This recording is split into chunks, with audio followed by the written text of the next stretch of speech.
Okay, so it's the second day. I'm out on Tim Lake. It's raining.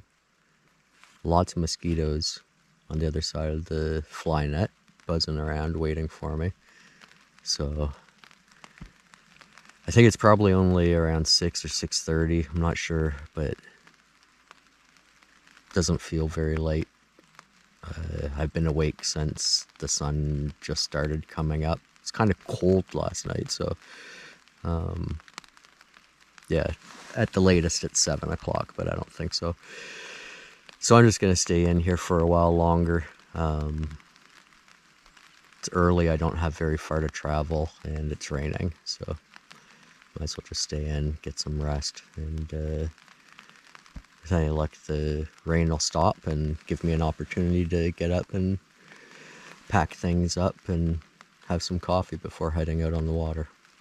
It was my second day in Algonquin Park, and after spending the night on Tim Lake, my plan for the day was to continue paddling further into the park along the Tim River to Rosebery Lake. From there, I'd cross Rosebery and head into Longbow Lake, where I'd camp for the night.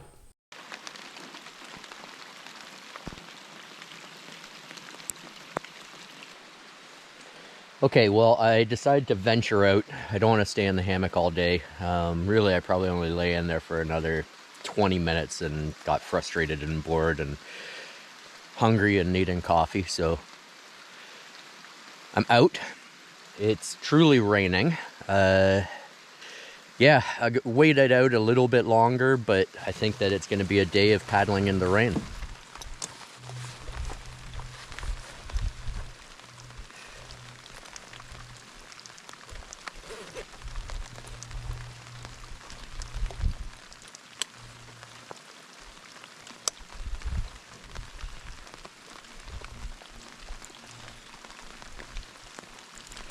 Oh, I see some moose.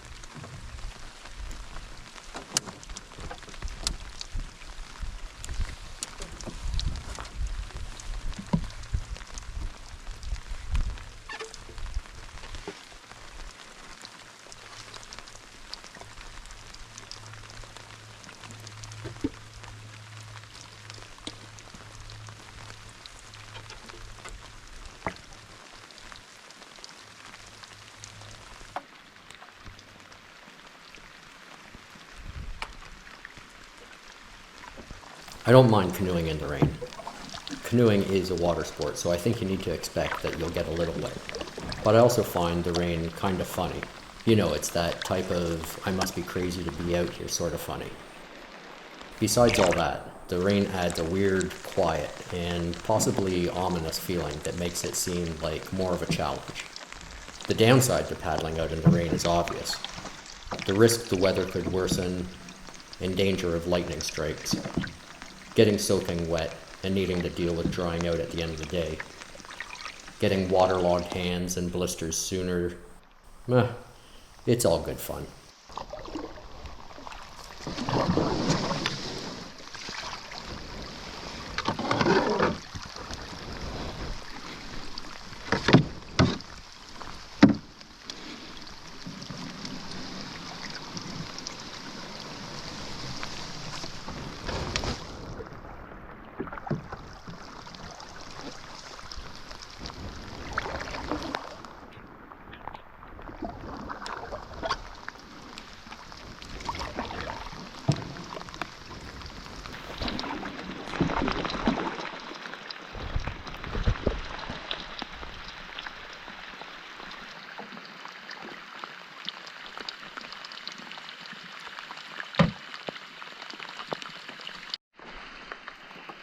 So, got lots of water on this lens. Apologize, crappy shot, but it's going all right. First, well, it's not even a portage, but there's a beaver dam, and there is a little portage there that you can jump out if you need to. That went well. Got more than halfway over and bottomed out, but was able to just use the paddle and push off. So I'm just pulled in under this tree, rock edge here for a bit of a break. Water level in the canoe is not horrible, but you know, half a centimeter. So I'm not too worried about any of that or the weather. It's wet, but get to the first real portage, I'd say. It's just a short one. And when I get there, I'll obviously empty out all the water from the boat. And if the weather picks up, then I have got a spot to just shelter for a while. But I think it's probably going to continue like this for, you know, a while.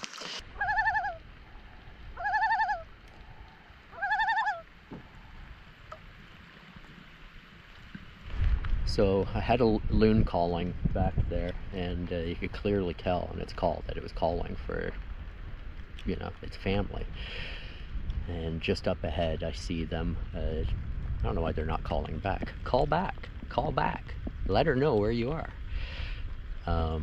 But I'm just gonna try to drift past, but I'm gonna grab out the 800 millimeter. Definitely don't want to disturb them or anything, but they obviously see me and they don't care. They're just having a swim around, so see if I can get a good shot.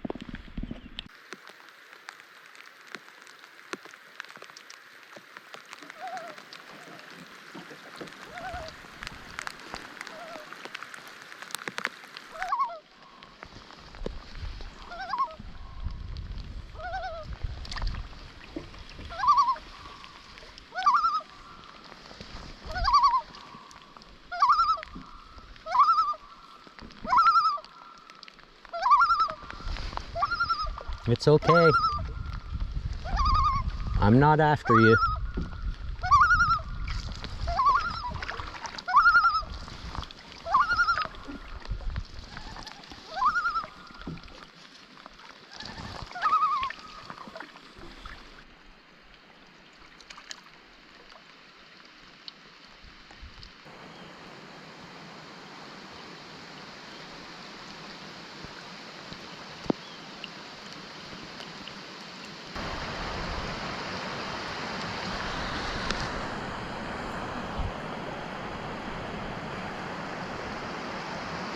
Okay, well, there's not many places in Algonquin that have these barriers up.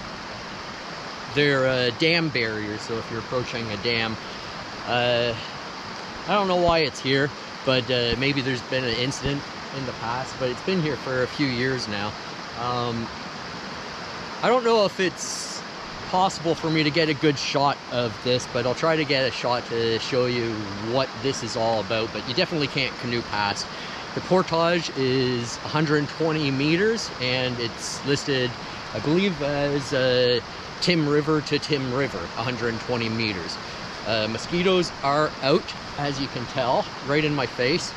So I'm not gonna take too long. Just gonna get the portage done and get back on the river. I'm gonna just mention as well a little bit of an indication of what the conditions are like. Just when I pulled up, you know, put my hand in the water, and the water feels warm, like not slightly warm, but warm. So yeah, waterlogged hands and cooler air temperature from the rain, I guess. I'm definitely gonna have to take care of drying up later.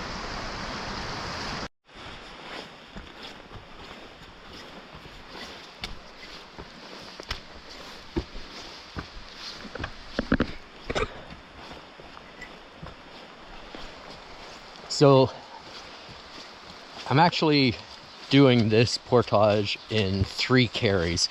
I know it seems silly, I could easily do it in 2, but I know this portage, and if there's anything bad about it, it's that the other side is quite steep, and with all the rain, it's going to be slippy, and I don't want to wipe out and go for a swim in the Tim River. So it's funny also, I remember the last time, I think it was the last time I was here, on the other side, when loading the canoe, there were tons of leeches, and actually I stepped down on the shore and I swear the leeches started crawling towards my foot, like instantly.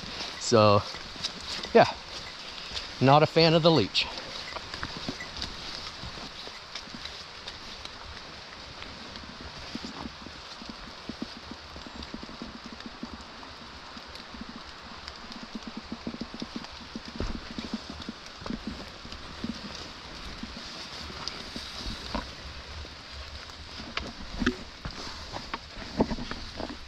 Knee-high step.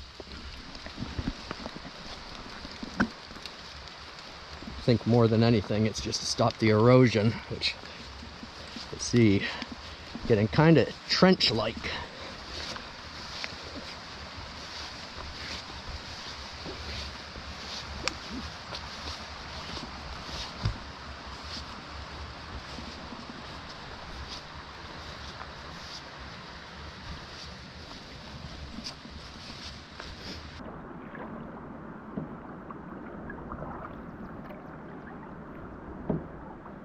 The Tim River from Tim Lake to Rosebery and beyond is a windy, twisty, and mostly narrow river. The water levels can get low in drier seasons, and it's always good to check on the conditions before heading out and preparing the best you can. Canoeing on the Tim isn't for everyone.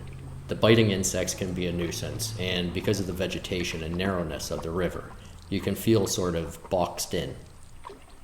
Still, this particular Algonquin Park canoe route is definitely suitable for beginner canoe trippers looking to get out a little deeper into the park.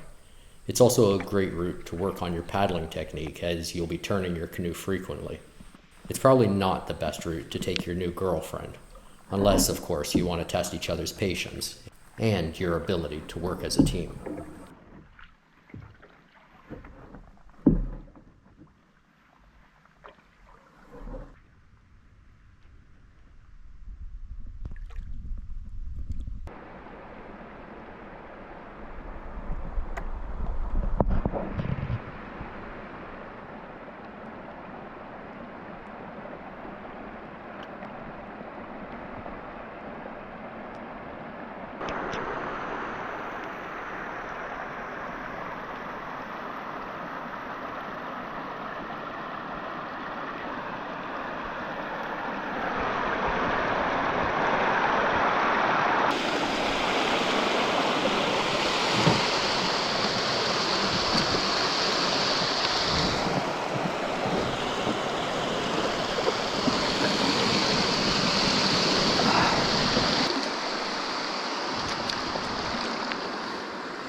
Hey, Goosey.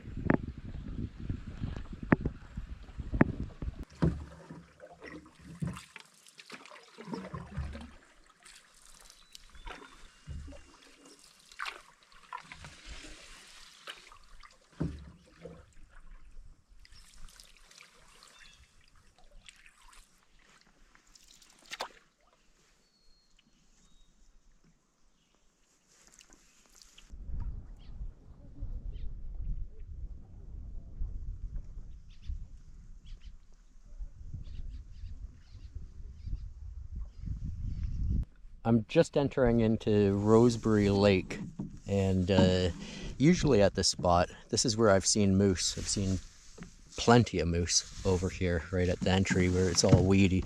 None this morning or today. Kind of hungry, so I'm guessing it's probably lunchtime, and midday, yeah, they're probably in the forest. Morning and evening, they're usually out here. So I'm going to paddle across Rosebery and head into Longbow. So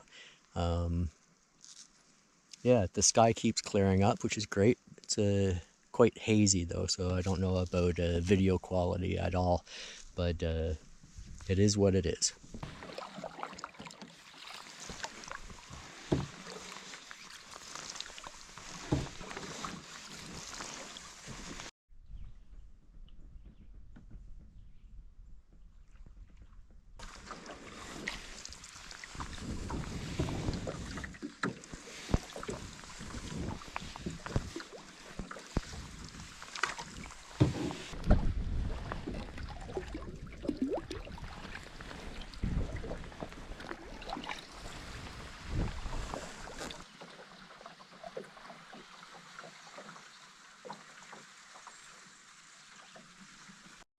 Okay, well, I'm just at the entry to Longbow Lake, and that's where we'll be staying the night.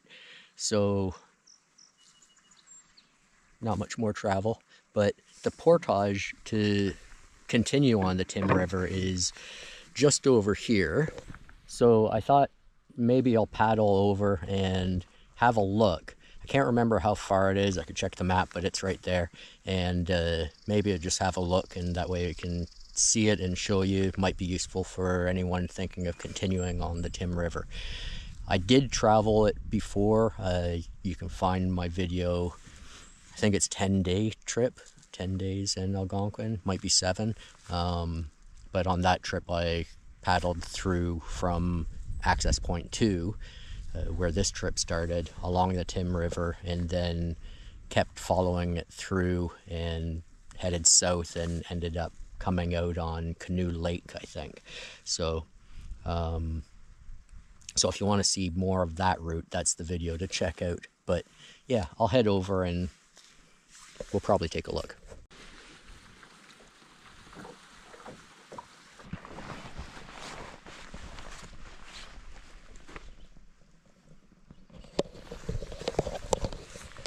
Okay, so it's 230 meters. I almost would rather not walk it, but I'm here, so we might as well.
And there you have it, the Tim River again.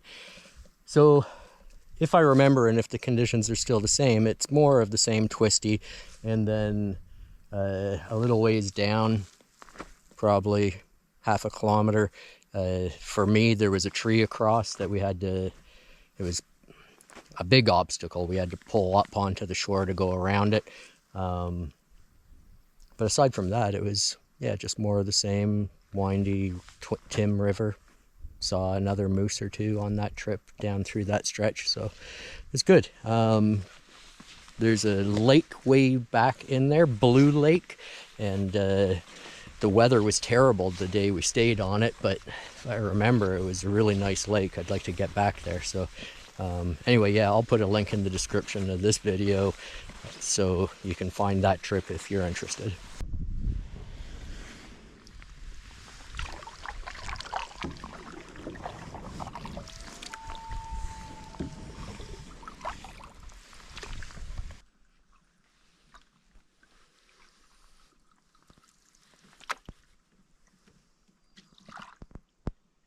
Okay, so I paddled down Longbow. I've never been down this way before. You can see how far down it goes. I haven't gone down there, but there's no campsites down here, so I've got to paddle back and get onto that campsite on the Portage. The only other one on this lake had people on it. It looked like a good campsite anyway, so I'm not bothered by staying there.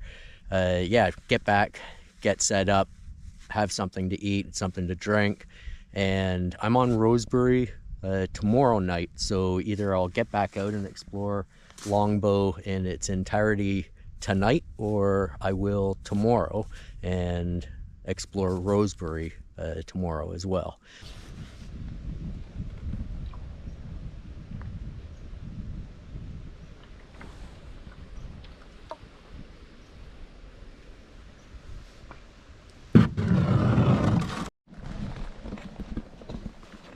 Okay, well, here at the campsite, and it looks and feels like rain is on its way, so I'm gonna move relatively quickly and get a tarp set up.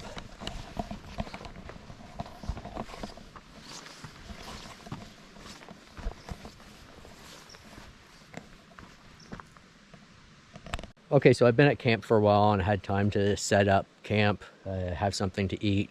I worked on a video for the knot channel, how to use the round turn and 2/2 hitches knot. So just making use of the time while I'm out here and doing some application style videos for that channel.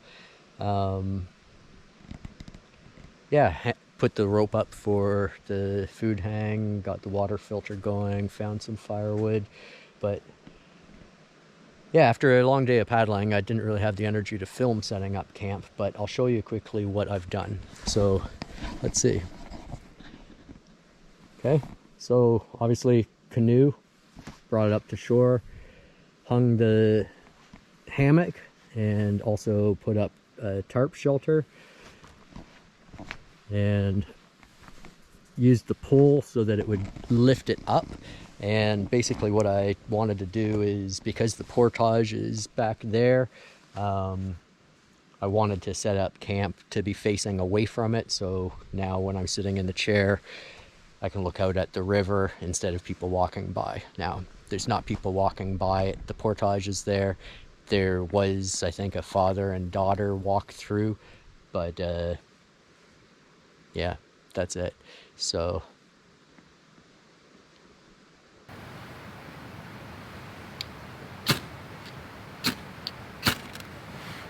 there we go.